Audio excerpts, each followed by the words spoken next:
So hello everyone, good morning. আমি টুম্পা। তোমরা সবাই কেমন আছো? আশা করছি অনেক অনেক ভালো আছো।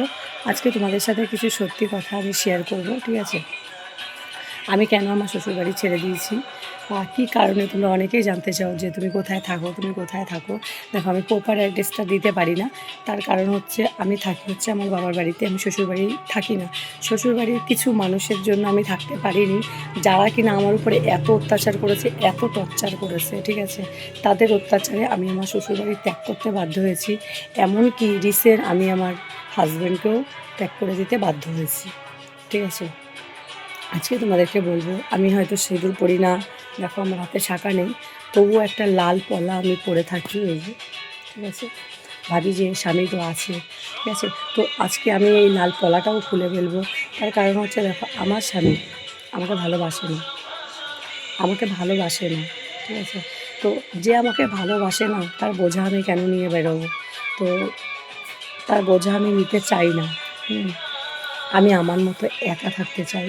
আর এটা হচ্ছে আমার বাবার বাড়ি। দেখো, আমি থাকি আমার বাবার এই ঘরটাতে।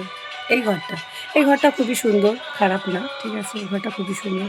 তো সাইডে এখনও বাড়ি কমপ্লিট হচ্ছে। যাই হোক, আমার বাবারই বাড়ি কমপ্লিট হচ্ছে, মানে ওই দেওয়ালটা, যাই হোক। তো দেখো, যে স্বামী ভালোবাসে না, তার কাছে থাকবো কেন?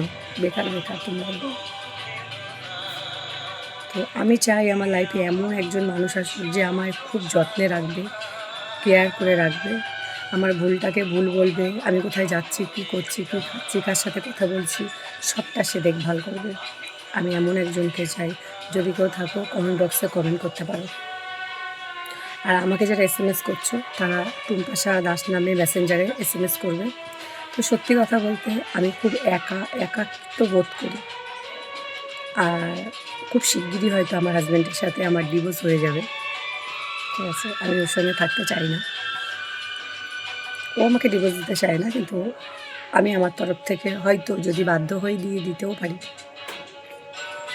চোখের জল লুকিয়ে কথা বলি, কিন্তু চোখের ক্যামেরার ওই পাশে প্রচুর কান্না করি, যেটা সহ্য করতে পারি না তখন।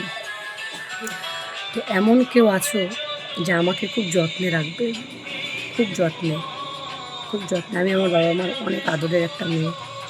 তো আমি চাই আমার লাইফে এমন কেউ আসুক, যে আমায় মৃত্যুর আগ অবধি আগলে রাখবে, মৃত্যুর আগ অবধি আমাকে আগলে রাখবে, যেটা আমি আমার হাজব্যান্ডের কাছ থেকে পাইনি। আমার হাজব্যান্ড আমার দিকে কখনো ফিরেও তাকায়নি, আমাকে ছেড়ে চলে গেছে, বাড়িতে আসে না, কিচ্ছু না, আমার কোনো খোঁজ খবর নেয় না, টাকা পয়সা দেয় না, কিচ্ছু না, কিচ্ছু না। তাহলে আমি চলবো কী করে বলো? মিনিমাম বেঁচে থাকতে গেলে তো কিছু মানির দরকার হয়, সেই মানিটা আমি পাবো কোথায়? তাই আমি একটা কাজও খুঁজছি, যেটা সত্যি কথা। যদি কোনো কাজ পাই, আমি কাজে জয়েন হব, কারণ আমাকে তো চলতে হবে না। এই ফেসবুকে ভিডিও করে টাকা ইনকাম হয়, এত এত ভিউজ হয়, অথচ ফেসবুক কোম্পানি সামান্য কিছু ডলার সেন্ড করে। তো চলো,